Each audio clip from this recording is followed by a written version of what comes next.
దేవుని నామమునకు మహిమ కలుగును గాక. ప్రభునందు ప్రియులరా, మన ప్రభువు రక్షకుడునైన క్రీస్తు యేసు పరిశుద్ధ నామములో మీ అందరికీ శుభము. 14వ తేదీ జనవరి మాసము 2025వ సంవత్సరం. ఈరోజు దేవుడు నీతో చెప్తున్న మాట ఎంత అంటే చాలా విషయాల్లో ఎన్నో నమ్ముతూ ఉంటాం, మోసపోతూ ఉంటాం కదా. ఈరోజు అటువంటి వారి కోసము దేవుడు చెప్తున్న మాట, నేను చెప్పిన మంచి మాట నెరవేర్చు దినములు వచ్చుచున్నవి. నేను చెప్పిన మంచి మాట నెరవేర్చు దినములు వచ్చుచున్నవి. ఇర్మియా గ్రంథము 33వ అధ్యాయము 14వ వచనం. పూర్తి వచనము, యెహోవా వాక్కు ఇదే, ఇశ్రాయేలు వంశస్థులను గూర్చి యూదా వంశస్థులను గూర్చి నేను చెప్పిన మంచి మాట నెరవేర్చు దినములు వచ్చుచున్నవి. ఇది వాగ్దానం. ఇంగ్లీష్లో చాలా సింపుల్ గా ఉంది. మనము న్యూ లివింగ్ ట్రాన్స్లేషన్ చదువుతున్నాము. ద డే విల్ కమ్, ఆ మంచి దినము వస్తుంది. సేస్ ద లార్డ్, దేవుడు చెప్తున్నాడు. When I will do for Israel and Judah all the good things I have promised them. నేను చెప్పిన మంచి అంతయు నెరవేర్చుటకు ఒక దినము వచ్చుచున్నది. ఎవరికి? ఇశ్రాయేలులకు, యూదా వారికి. ఇద్దరికి ఎందుకు చెప్తున్నాడు? ఇశ్రాయేలీలే కదా. అయితే దేవుడే వారిని విడదీశాడు, దేవుడే వారిని తిరిగి కలుపుతున్నాడు. కానీ ఈరోజు మన వాక్య ధ్యానము ఏంటంటే ఇర్మియా గ్రంథము 33:14.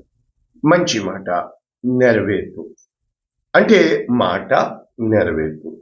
ఎన్నో మాటలు చెప్తాము, నిజంగా ఒకటి నెరవేర్చాము అన్న చెప్పండి. అంటే దేవుని పేరు ఏంటంటే ఈ ఇర్మియా గ్రంథము 33వ అధ్యాయము ఏ విధంగా ప్రారంభిస్తాం? దేవుడు తన ప్రవక్తకి చెప్తున్నాడు. ఇర్మియా ఇంకా చెరసాల ప్రాకారంలో ఉంచబడి ఉండగా యెహోవాకు రెండవసారి, అంటే చెరసాలలో ఉండగా రెండవసారి ప్రత్యక్షమే. మాట నెరవేర్చు యెహోవా. కనుక ప్రారంభంలోనే ఏముంది? మాట నెరవేర్చు యెహోవా.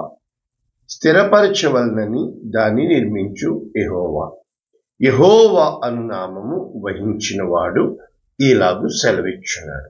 అంటే దేవుని యొక్క గుణగణాలు మనము ఇక్కడ చూసినప్పుడు నేరుగా మనము మీకు అర్థమయ్యే విధంగా చెప్పాలంటే ఒకసారి ఇంగ్లీష్లో ఎలా ఉంది చూస్తే, this is what the lord says.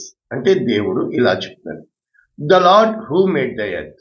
దేవుడు ఏ దేవుడైతే ఈ భూమిని సృష్టించి ఉన్నాడో, who formed and established it.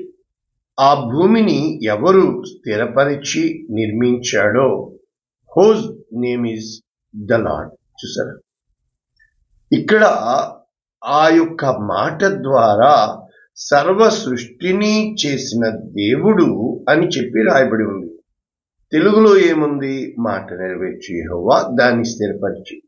అంటే ఇక్కడ మనకి ఎందుకు నేర్చుకోవాలి లోతైన వాక్యాలు?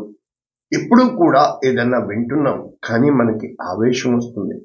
కారణం ఏంటంటే మనము కలిగి ఉన్న దాన్ని బట్టి వింటున్నాం. కానీ ఎలా చెప్పొచ్చు? ప్రతి ఒక్కరికి గతము, అనుభవము మనకి ఉంటుంది. ఉదాహరణకి చాయ్. ఎంత మంచిగా చేసిన ఈ టీ తాగే ముందు లడ్డు తిన్నామనుకోండి, టీ తాగితే నీకు రుచి తెలీదు. అదే కారం పోసి తిని టీ తాగామనుకోండి, చాలా కమ్మగా ఉంటుంది. అలాగే మన జీవితంలో చేదైన పాఠాల గుండా వెళ్ళిపోయి ఎవరిని నమ్మలేమన్నమాట. ఎంత భయంకరమైన స్థితిలో ఉంటుంది అంటే, ఇంకా ఇది నిజము అబ్బాయి అని చెప్పినా మనము నడిచి వచ్చిన మార్గము అంత కఠినముగా, అంత చాలా నిందలతో కూడి, అవమానాలతో కూడి ఉంది. కనుక నమ్మకానికి ఇంకా ఎంత మాత్రమూ కూడా ఆధారము దొరకదు. ఎలా అంటే, నిరాశల నిశీదిలో కలల పంట కనుమరుగైన కనుచూపు మేరలో చీకటే కనబడుతున్నా నీవే నీవే నీవే నీవే నీవే నీవే నీవే నా ఆధారము. నిన్న నేడు రేపు అన్ని వేళలా ఉన్నవాడవై ఉన్నా యేసు నీవే ఆధారము. ఈ విధంగా ఏది నీకు కానరాని స్థితిలో, ఏది తెలియలేని స్థితిలో దేవుడు వాగ్దానం చేస్తాడు.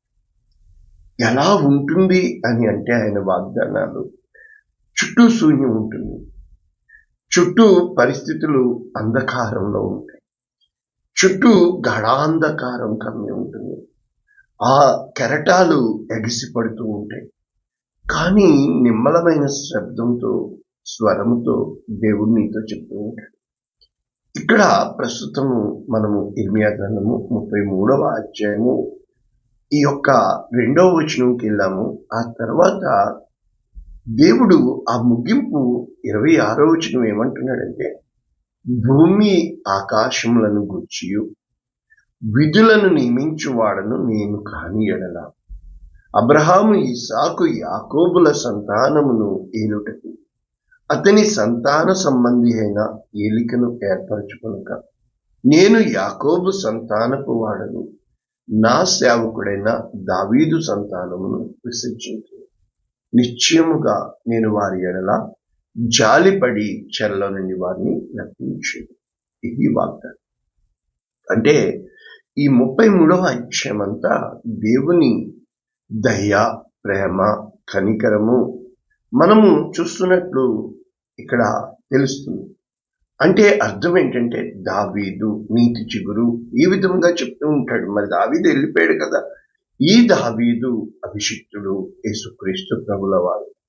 కాబట్టి ప్రభునందు ప్రియులరా, మనము వాక్యపు లోతుల్లోకి వెళ్తే 25 కూడా ఒకసారి చదివితే, యెహోవా ఈ మాట సెలవిచ్చున్నాడు, పగటిని గూర్చియు రాత్రిని గూర్చియు నేను చేసిన నిబంధన నిలకడగా ఉండని. అంటే మాట అంటే అర్థం ఏంటంటే నిబంధన. కాబట్టి ఈ నిబంధన నీకు నెరవేరాలి, దేవుని వాగ్దానములు నెరవేరాలి అంటే అప్పుడు 3వ వచనం లింక్ అన్నమాట. నాకు మొర్రపెట్టుము, నేను నీకు ఉత్తరమిచ్చేదను, నీవు గ్రహింపలేని గొప్ప సంగతులను, ఘోరమైన సంగతులను నేను నీతో తెలియచేసి. అంటే నీవు ఎప్పుడైతే నీ శ్రమ కాలంలో, కష్టకాలంలో, కన్నీటి లోయల్లో ప్రార్థన, దేవుని వాగ్దానమును కనిపెట్టుకుని దేవుని దగ్గర నీవు ఎదురు చూడాలి. 6వ వచనం నుంచి ఆయన దయ మనకి the privilege, the glory of the restored nation అని టైటిల్ పెట్టారు. తర్వాత ద కోవెనెంట్ విత్ డేవిడ్ అని పేరు పెట్టారు ఇక్కడ టైటిల్స్. నేను దానికి ఆరోగ్యమును, స్వస్థతను మరలా రప్పించున్నాను, వారిని స్వస్థపరుచున్నాను, సత్యము సమాధానములను సమృద్ధిగా బయలుపరిచిందని అని చెప్పి చెరలో నుండిన యూదా వారిని, ఇశ్రాయేలు వారిని నేను రప్పించున్నాను, స్థాపించున్నాను. కాబట్టి వారి దోషములు, పాపములు అన్నింటినీ నేను క్షమించి భూజనులందరి ఎదుట నాకు ఇష్టమైన పేరుగా, స్తోత్ర కారణముగా, ఘనత ఆస్పదము. ఇప్పుడు చెప్తున్నాడు చూసి, నాకు ఇష్టమైన పేరుగా, స్తోత్రము కారణముగా. స్తోత్రం కారణం కాదు, ప్రేజింగ్. అప్పటి వరకు నిందలు తీసి పాడేస్తారు, అదే నోటన అబ్బా వాళ్ళ సేవ, ఆ విధముగా. అంటే ఈ మనుషుల మాటల మీద ఏ రోజు నికరం ఉంచకూడదు. నిన్ను రెచ్చగొట్టే వాళ్ళు వస్తారు, నిన్ను ఇంత లేదు అంత అనే వాళ్ళు వస్తారు. నీవు నిజాయితీగా నీవెవరు, నీ వ్యక్తిత్వాన్ని నువ్వు కాపాడుకోవడానికి నువ్వు ప్రయత్నం చేయాలి. చాలాసార్లు లాభము లేని శ్రమ చేయాల్సి వస్తుంది. అంటే ఫలితమును ఆశించకు, కానీ కష్టపడను. నిజంగా ఒకానొక దినం వస్తుంది, చేస్తాను ఇష్టంగా. ఏ ఫలితము కానరానప్పుడు, ఏ ఆశ కానరానప్పుడు కలవరాల కోటలో ఉపద్రవాల వలయములో గుండె పగిలి కన్నీలే సెలయేరులవుతున్నా నీవే నీవే నీవే నీవే నీవే నీవే నీవే నా ఆధారము. ఆ విధంగా ఆయన్ని నమ్మగలిగినప్పుడు అంటే వారికి చేయు సకల ఉపకారములు అన్ని కలిసి వస్తాయి. రెండవది, వారి గూర్చిన వర్తమానము విని జనులు నేను వారికి కలుగు చేయు సమస్త క్షేమమును బట్టి మేలును బట్టి ఎదుటివారు కుళ్ళుకునేటట్లు చేస్తానంటున్నాడు. మరి ఇన్ని వాగ్దానాలు ఎలా నెరవేర్పులో చూడాలి? బైబిల్ అంతటికీ నచ్చిన వాక్యం ఏంటో తెలుసా? నాకు చాలా కన్నీటి లోయల్లో నింపే వాక్యం ఏంటో తెలుసా? ఛాలెంజింగ్ చేసే వాక్యం ఏంటో తెలుసా? నిర్గమకాండము 40వ అధ్యాయము 16వ వచనం. ఇంకా చాలా చోట్ల ఉంది. మోషే ఆ ప్రకారము చేసెను. మోజెస్ డిడ్ ఏంటి? యెహోవా అతనికి ఆజ్ఞాపించిన వాటినన్నింటినీ చేశాను, అలాగనే చేశాను. Whatever the Lord commanded Moses, he did the same. దేవుడు తనతో చెప్పినట్లుగా మోషే చేశాడు. మనకి నచ్చినట్లుగా మనం చేస్తాం, కానీ మోషే అలా కాదు. దేవుని ఇల్లంతటిలో నమ్మకస్తుడు. మోషే అలాగు కాదు. దేవుని చిత్తమంతయు జరిగించి భూమి మీద ఉన్న వారందరిలో సాత్వికుడు. అంటే మోషే ఏ విధముగా దేవుని చిత్తాన్ని నెరవేర్చున్నాడో మనము కొరింథీయులకు రాసిన 2వ పత్రిక 1వ అధ్యాయము 20వ వచనము దేవుని వాగ్దానములను గూర్చి ఎంత చక్కటి వాగ్దానము వాక్యము రాయబడుతుంది అంటే, దేవుని వాగ్దానములు ఎన్ని అయినను అన్నియు క్రీస్తునందు అవునట్టుగానే ఉన్నవి. మన ద్వారా దేవునికి మహిమ కలుగుటకై అవి ఆయన వలన నిశ్చయములై ఉన్నవి. చూసారు, వాగ్దానములన్నీ కూడా నెరవేర్పులు. ఈ మాట క్రీస్తు యేసు ప్రభువుల గురించి ఎన్నో చోట్ల నా తండ్రి చిత్తమును నెరవేర్చుటయే నా పని. అమ్మా, నా తండ్రి ఇంటి పని మీద నేను ఉండాలని నీకు తెలియదా? ప్రతి చోట తండ్రి నీకు ఇష్టమైతే, తండ్రి నీ చిత్తమైతే. కనుక మన జీవితంలో ఈ కష్టాలన్నీ ఎందుకంటే దేవుడు పంపించిందే తనకిష్టమైన వారిగా ఉండాలని. దేవుని యొక్క గొప్ప ప్రణాళిక. అదే విధముగా మనము యెహోషువ గ్రంథము 21వ అధ్యాయం 45వ వచనం చూస్తే, యెహోవా ఇశ్రాయేలులకు సెలవిచ్చిన మాటలన్నిటిలో ఏదియూ తప్పి ఉండలేదు, అంతయు నెరవేరెను. అదే విధంగా యెహోషువ చెప్తున్నాడు 23వ అధ్యాయము 14వ వచనం, ఇదిగో నేడు నేను సర్వలోకముల మార్గమున వెళ్ళిపోతున్నాడు. సర్వలోకముల మార్గమున చనిపోతున్నాడు. మీ దేవుడైన యెహోవా మీ విషయమై సెలవిచ్చిన మంచి మాటలన్నిటిలో ఒక్కటి అయినను తప్పి ఉండలేదు అని మీరు అనుభవపూర్వకంగా ఎరుగుదురు. అవి అన్నీ మీకు కలిగిన వాటిలో ఒక్కటి అయినను తప్పి ఉండలేదు. ధర్మశాస్త్రంలో సున్నా అయినా పుల్లైనా తప్పిపోదు. ఎందుకని? వాగ్దానము చేసిన దేవుడు నమ్మదగిన వాడు, నెరవేర్చుటకు ఆయన ఇష్టపడుతున్నాడు, ఆతురపడుచున్నాడు. అందుకే రాజుల మొదటి గ్రంథము 8వ అధ్యాయము 24వ వచనంలో సొలొమోను ప్రార్థన చేసి ఆ మందిరము కట్టిన తర్వాత ఏమని చెప్తుందంటే, నీ దాసుడైన నా తండ్రి యగు దావీదునకు నీవు చేసిన వాగ్దానమును స్థిరపరిచి నీవిచ్చిన మాటను నేడు నెరవేర్చి ఉన్నావు.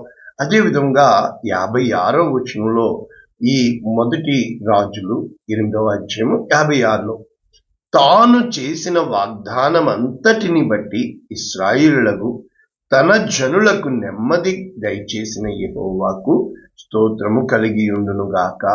తను దాసుడైన మోసే ద్వారా ఆయన చేసిన శుభ వాగ్దానములలో ఒక్క మాట అయినను తప్పిపోయింది కాదు. అబద్ధమాడుటకు ఆయన నరుడు కాదు. మాట ఇచ్చి నెరవేర్చకుండా ఉండుటకు ఆయన నరపుత్రుడు కాడు. ఎంతో మంది మాటలు ఇచ్చారు కదా. 2025 సంవత్సరం కూడా వెళ్ళిపోతుంది కదా. అంటే నీకు నాకు ఏమి కలగాలంటే తీతుకు రాసిన పత్రిక 1వ అధ్యాయంలో పౌలు చెప్తూ నిత్య జీవమును గూర్చిన నిరీక్షణ, అంటే నీవు జీవాన్ని వెతికే నిరీక్షణ, భక్తిని అంటే కూడిన భక్తిని, అంటే భక్తి దేని మీద ఆధారం అవ్వాలి? సత్య విషయమైన అనుభవ జ్ఞానము, అంటే ఎపిగ్నోసిస్, ద ఎక్స్పీరియన్స్డ్ నాలెడ్జ్. అంటే నీవు దేవుడు ఏ విధముగా నిన్ను నడిపిస్తున్నాడు అని. అంటే ఇప్పుడు మనం చూస్తే ఇర్మియా గ్రంథంలో 29:10 దేవుని వాక్యం ఏం చెప్తుంది?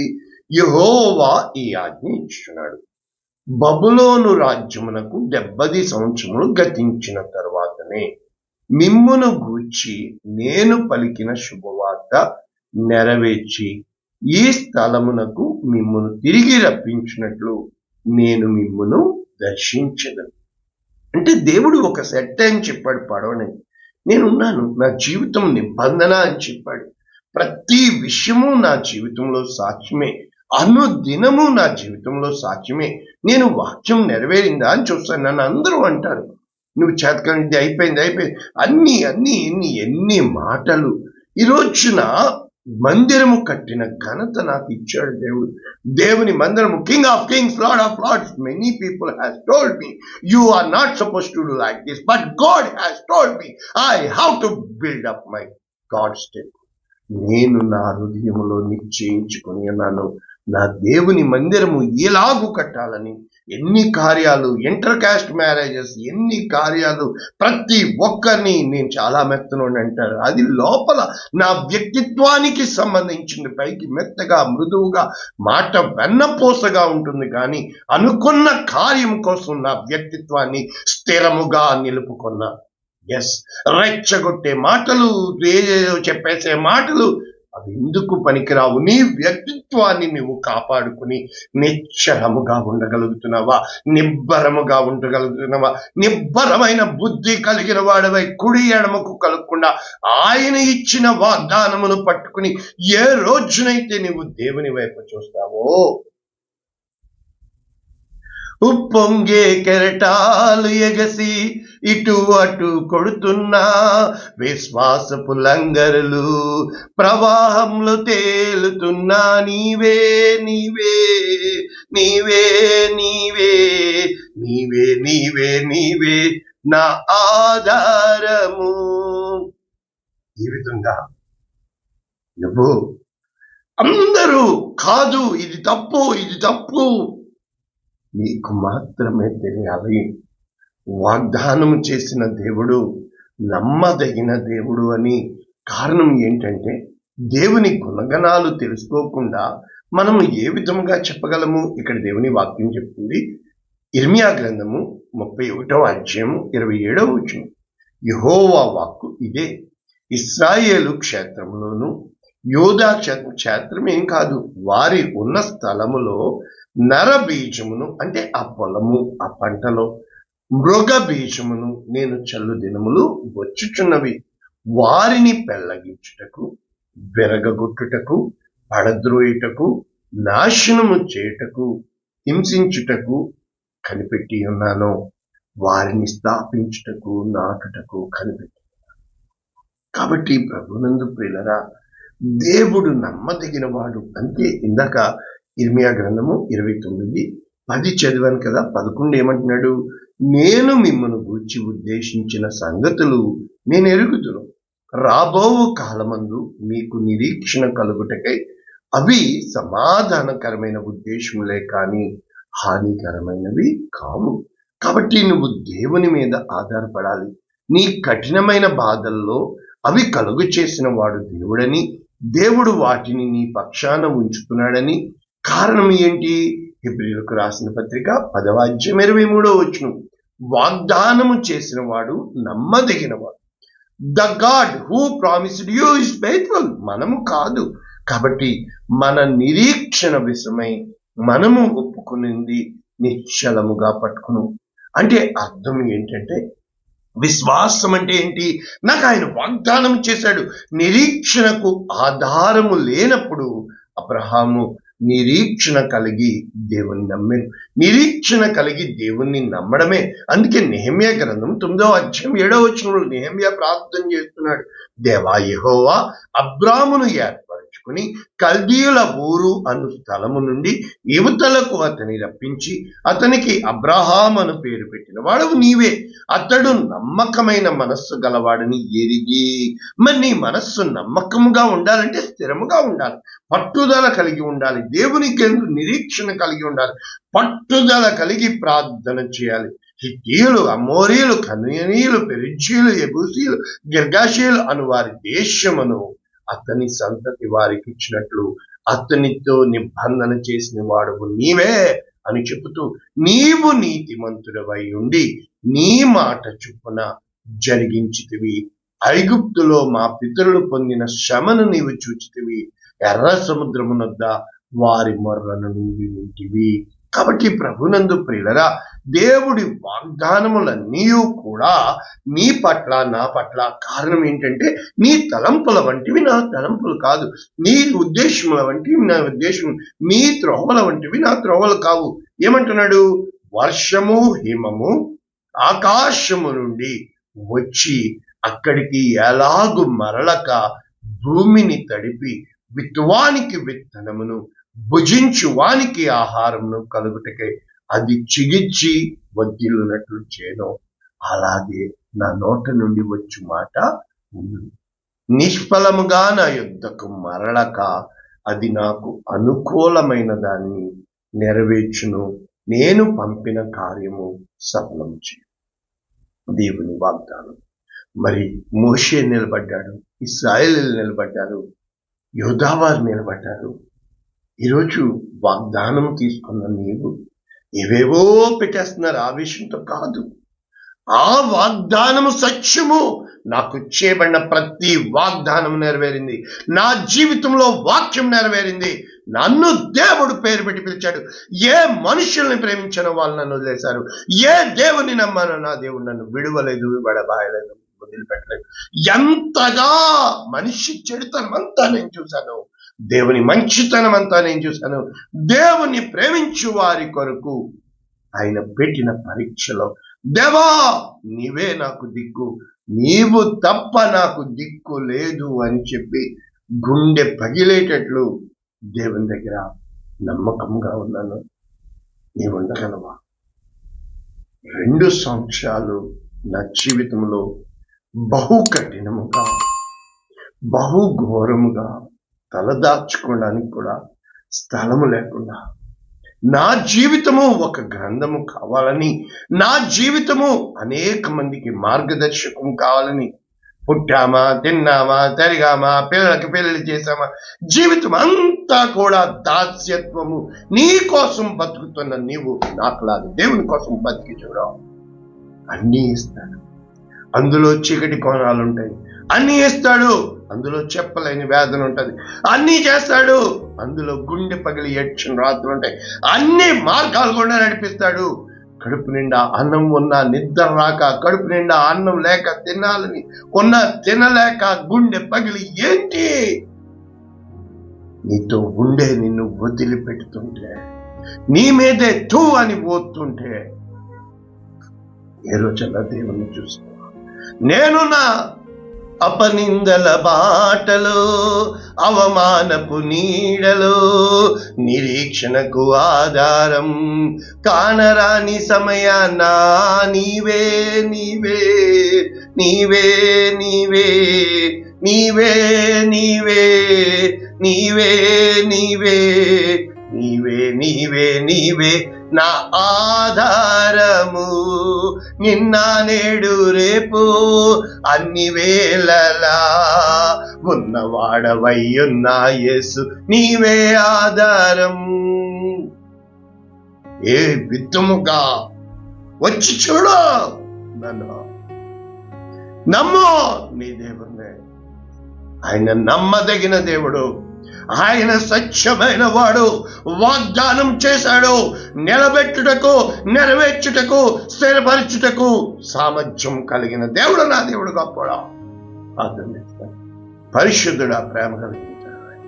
వ్యక్తమైన వాక్యమును నిండాలుగా దీవించమని, ఎంతమంది ఈ వాక్యం మీద లక్ష్య పెడుతున్నారో ప్రతి ఒక్కరికి మేలు కలుగు చేయమని నజరేయుడైన యేసు శ్రేష్టమైన నామమున మీ కృపాహస్తాలకు అప్పగిస్తూ, నీవు తప్ప మాకు దిక్కు లేదని, మా ఆధారం నీవని, మా ఆశ్రయము నీవని, మా దేవుడవు నీవని ఈ రోజైనా వీరు నేను మేము మా బిడ్డలు కాక మా దేవుని కోసం బ్రతికే రోషను దయచేయమని యేసు నామమున దీవిస్తున్నాము తండ్రి. ఆమేన్. God bless you all. దేవుడు